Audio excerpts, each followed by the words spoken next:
Assalamualaikum dan selamat sejahtera semua. Hari ini kita akan fokus kepada tajuk 1.2 bentuk perniagaan iaitu syarikat berhad dan koperasi. Cikgu akan terus buat dua bentuk milikan pada hari ini. Baiklah, syarikat berhad. Syarikat berhad merupakan entiti yang didaftarkan secara sah dengan SSM, Suruhanjaya Syarikat Malaysia, dan tertakluk di bawah Akta Syarikat 1965. Anggota syarikat berhad terdiri daripada ahli lembaga pengarah, pemegang saham. Jenis-jenis syarikat berhad ada dua, iaitu syarikat sendirian berhad. Biasa kita akan lihat dia akan tulis SDD, BHD, sendirian berhad. Syarikat awam berhad, biasanya dia akan terus tulis berhad sahaja. Ini dia dua jenis syarikat berhad. Apakah syarikat berhad? Syarikat berhad adalah entiti yang didaftarkan secara sah dengan SSM dan tertakluk di bawah Akta Syarikat 1965, ditubuhkan oleh sekumpulan individu bagi tujuan menjalankan aktiviti perniagaan. Keanggotaan terdiri daripada ahli lembaga pengarah, iaitu ahli lembaga pengarah yang paling kanan akan dilantik sebagai pengarah urusan syarikat. Ahli lembaga yang lain terdiri daripada pengarah eksekutif yang menetapkan pelbagai polisi dan membuat keputusan-keputusan berkaitan dengan perniagaan. Pemegang saham, keanggotaan yang kedua, iaitu pemegang saham merupakan pihak yang memegang kepentingan dalam bentuk milikan saham. Hak pemegang saham. Pertama, mengundi dalam mesyuarat agung tahunan. Kedua, mendengar dan memberikan pendapat tentang laporan tahunan aktiviti dan kewangan syarikat. Ketiga, mempersoalkan polisi syarikat jika difikirkan perlu. Keempat, hak pemegang saham boleh mengundi untuk meluluskan atau menolak setiap cadangan yang dibawa oleh ahli lembaga pengarah. Dan seterusnya, mengundi untuk melantik ahli lembaga pengarah. Jenis syarikat sendirian berhad dan syarikat berhad. Kita lihat ciri-ciri syarikat sendirian berhad. Tertakluk kepada Akta Syarikat 1965. Kedua, 2 hingga 50 orang. Saham syarikat tidak boleh diurusniagakan di Bursa Malaysia.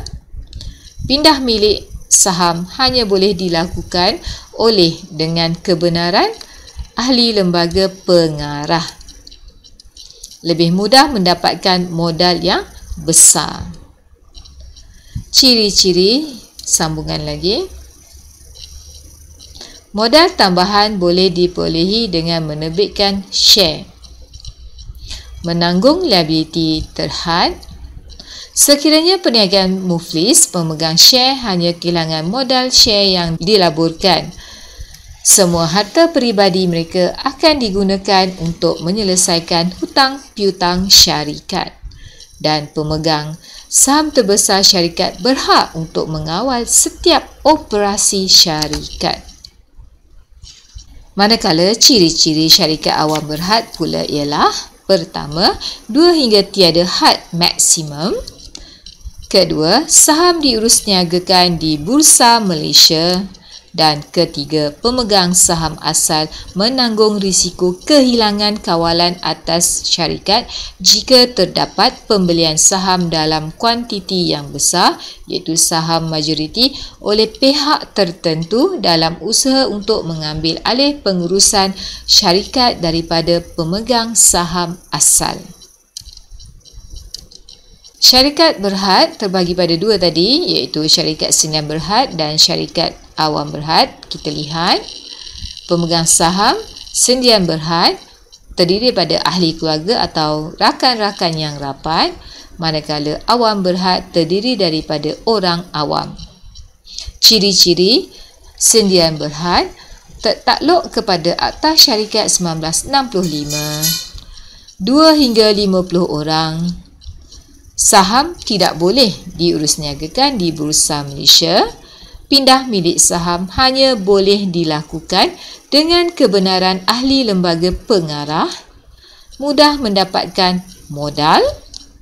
Modal tambahan dapat diperolehi dengan menerbitkan share. Pemegang saham juga menanggung liability terhad. Pemegang saham terbesar syarikat berhak untuk mengawal setiap operasi syarikat. Manakala ciri-ciri syarikat awam berhad terdiri daripada 2 hingga tiada had maksimum.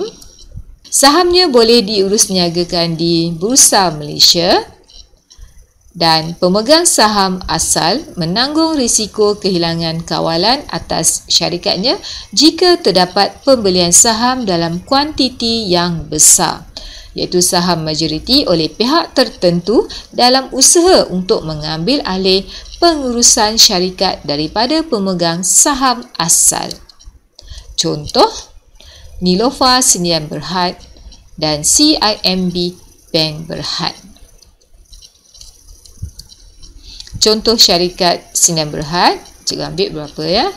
Contohnya Nilofa Sendian Berhad, Siti Nurhaliza Production Malaysia Sendian Berhad, Syabas ya, syarikat bekalan air Selangor Sendian Berhad, Business Consult Sendian Berhad dan syarikat 6A Sendian Berhad. Itu adalah contoh syarikat Sendian Berhad. Manakala syarikat awam berhad, contoh Pos Malaysia, Felcra Berhad, Aziata,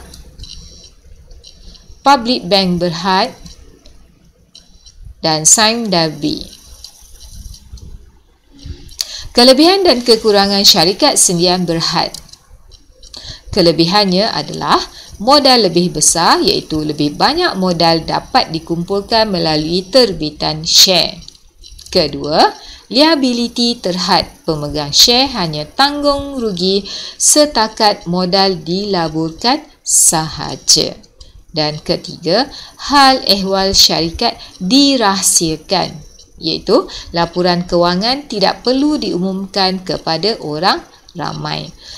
Manakala kekurangan syarikat sendian berhad ialah penawaran share terhad, iaitu share hanya boleh ditawarkan kepada saudara mara dan rakan, maksimum 50 orang sahaja.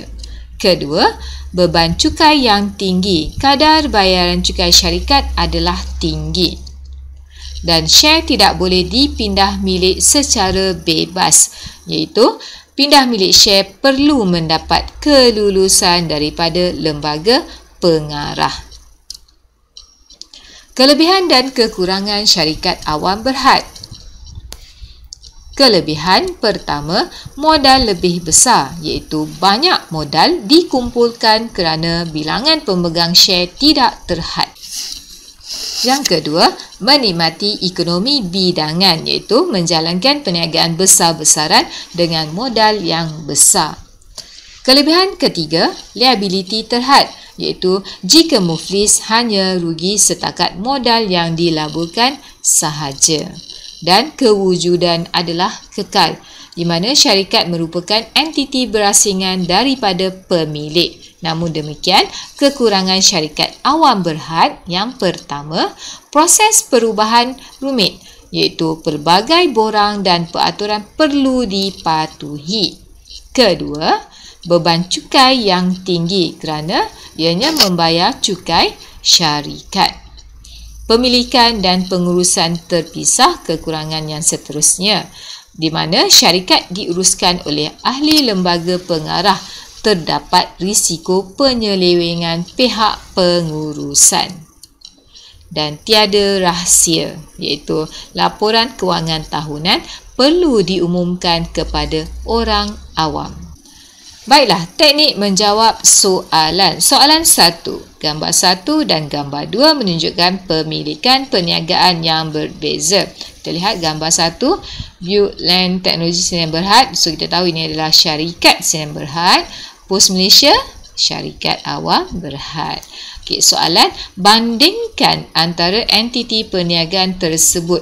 Jika ada kata soalan, ya, bandingkan, maksudnya dia nak huraian, iaitu persamaan dan perbezaan. Ya. Cara menjawab, jawapan kita bagi persamaan. Persamaan merupakan entiti yang didaftarkan secara sah dengan SSM dan tertakluk di bawah Akta Syarikat 1965. Persamaan buat satu saja sebab dia sama, ya, untuk kedua-duanya.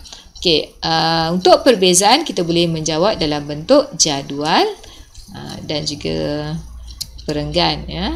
Cikgu bagi dalam bentuk jadual lah untuk senang kamu tengok. Okey, gambar 1, 2 hingga 50 orang. Saham syarikat tidak boleh diurusniagakan di Bursa Malaysia.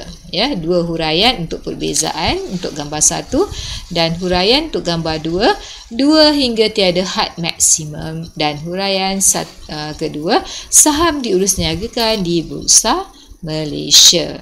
Okey, boleh nampak, ya, cara menjawab di situ. Demikianlah perkongsian cikgu pada kali ini. Sekian, terima kasih. Jumpa lagi.